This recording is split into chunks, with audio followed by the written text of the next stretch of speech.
getting teary.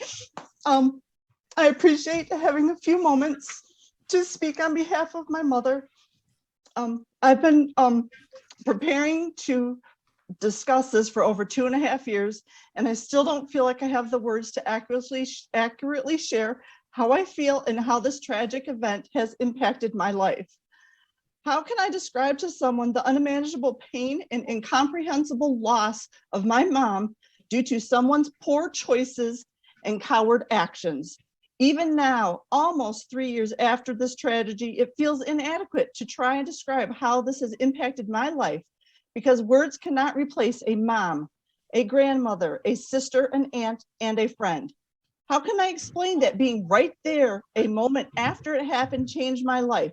How sounds and certain sights caused me to panic?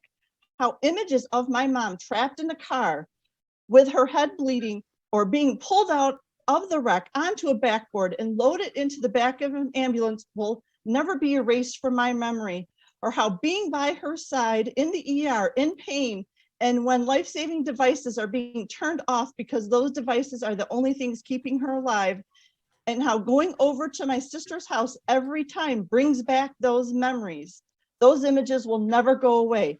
They are all there because of the defendant and his decisions that evening. His poor choices resulted in my mother's death.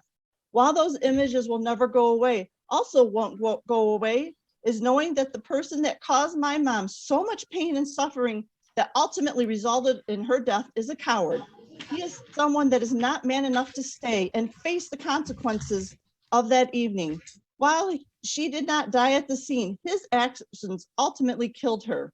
He took away from her the rest of her future, her life with her family and friends, her dreams of travel with those family and dear friends. Living in this small community, it's hard to hear the gossip that went on that after he killed my mother, he was allowed to travel for work. He was also allowed to go on his once in a lifetime chance to go to Montana, a state which my mom was hoping to also visit on her trip to Alaska. I just want you to know that she is loved, she is missed, and not a day goes by that I don't think about her, wishing that I could pick up the phone and tell her something going on, sharing her funny pictures of our dog, asking her for advice, or just talking about the day. Today and for the rest of my life, I will be mourning the loss of my mother. Thank you, Judge Collin, for the moment to speak.